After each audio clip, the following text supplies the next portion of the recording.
As I are fled the ghoul next door. Hello, my Spygons. This is I are fled the ghoul next door. And today we're talking about the 2003 independent film Inkobiters.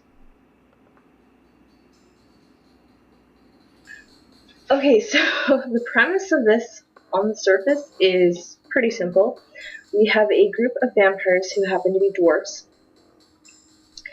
who, because of their size, are unable to turn the average-sized human into vampires. So they can only turn other dwarfs into vampires. So you have to go with the idea that there aren't that many vampires at any one given time on the planet. And they are in a search for a sword that has the blood encased within it of the last known average-sized vampire. And their plan is to take this sword, find a human, stab him, do a ritual, and then he turns into a vampire and becomes a surrogate breeder for them. He becomes a sire for this army of new vampires who just happen to be a bunch of bikers. While this is going on, we're introduced to our vampire hunter, who actually happens to be a half vampire, half human. He's a Dhampir, and he is, of course, of average size. And we learn that he is the last descendant of the last average-sized vampire. While all this is going on, we are introduced then to and I should say that our Dhampir hunter, he has a sidekick who is also a dwarf. Yeah. While this is going on, we're introduced to a second vampire hunter who is a billionaire Bruce Wayne type of character, complete with his own Alfred. And some really cool cars and gadgets. They end up teaming up, and the only way it's explained that the only way to kill a vampire is with vampire blood. So the hunter sort of needs our Dhampir anyway because he needs access to his blood. There is a big showdown at high noon in a abandoned junkyard, and we are introduced to yet a third hunter. And this hunter, he has a personal vendetta with our Dhampir. The sidekick gets turned and therefore has to be put down. And of course, at the end, the pack of vampires, both the original dwarf vampires and our biker army of vampires, they get killed, and our heroes save the day. As I said, this is a independent film, and it's very clear that the entire town where this was shot was part of it. It's got a very almost want to say that it has a college production feel to it. It has its moments. It is unintentionally cheesy when it's trying to be serious, and it is unfunny when it is trying to be funny and campy. But the fact that they create their own mythos for this, you have to give it props for that. It does tend to get a little bit on the Blade side. There's way too much kind of references to the whole half vampire idea, even though that does in itself pull from folklore. It's almost as if this movie has a identity crisis. It doesn't know if it wants to be a comedy. It doesn't know if it wants to be a martial arts movie. It has its moments.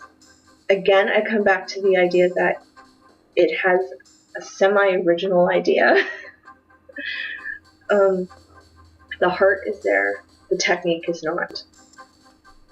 First time I saw this is the first time I saw this movie way back over a decade ago. I had to take a double take because I thought it was Corey Feldman. I do not know. I will try to look it up, but I'm pretty sure that the main actor is Corey Feldman's stand-in or stunt double or something, because he not only looked like him, he sounded like him.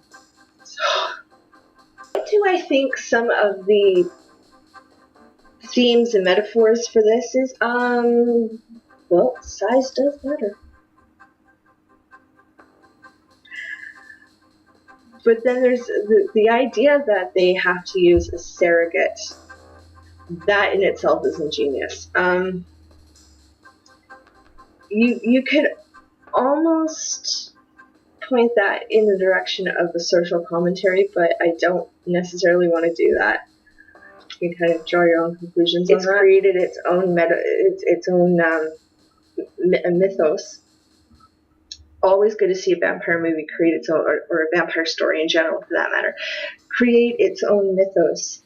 I wasn't too impressed with the explanation of why, for centuries, all we've had are these dwarf vampires, and suddenly we have a normal size half vampire.